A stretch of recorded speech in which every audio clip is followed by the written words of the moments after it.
Hi, Kavitha VK பொட்டிக்லேருந்து இப்போ ஒரு ஈவெண்ட்காக ஒரு ப்ளவுஸ் ரெடி பண்ணி வச்சுருக்கோம். ஸோ அந்த ஈவெண்ட்டில் யார் முக்கியம், ஸோ அந்த என்டையர் ஃபேமிலி இருந்தால் எப்படி இருக்கும்ன்றது மாதிரி கான்செப்டில் ஒரு பெயிண்ட் பண்ணியிருக்கோம். பார்த்துட்டு சொல்லுங்கள் எவ்வளோ அழகாக இருக்குன்ட்டு.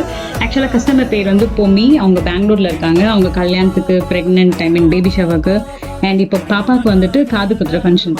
ஸோ அவங்களுக்கு ட்வின் பேபி, 2 குழந்தைங்க. ஸோ அவங்க தம்பி, மாமா, அவன் ஹஸ்பண்ட் ஃபேமிலி அண்ட் அவங்க பொம்மி ஃபேமிலின்ற ஒரு கான்செப்டில் அழகாக ஒரு இயர் பியர்சிங் ஃபங்க்ஷனுக்காக ரெடி பண்ணியிருக்கோம்.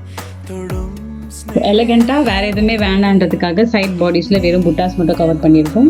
அண்ட் நெக் லைன்லேயும் பார்த்தீங்கன்னா எலகெண்ட்டாக அவங்க sari pink, so gold and pink காம்போவில் ஒர்க் பண்ணியிருக்கோம். Zardozi and knot work add பண்ணியிருக்கோம். ஸ்லீவில் எதுவுமே இல்லை, ஜஸ்ட் நார்மல். ஸோ இதே மாதிரி உங்களுடைய ஈவெண்ட்டுக்கும் டிஃப்ரெண்ட்டாக நீங்கள் கஸ்டமைஸ் பண்ணணும்னா எங்களை ரீச் பண்ணுங்கள். அண்ட் இது எப்படி இருக்குது, நாங்கள் பண்ணியிருக்கிறது நல்லா இருக்கான்ற மாதிரியும் நீங்கள் கமெண்ட் பண்ணுங்கள். Thank you so much.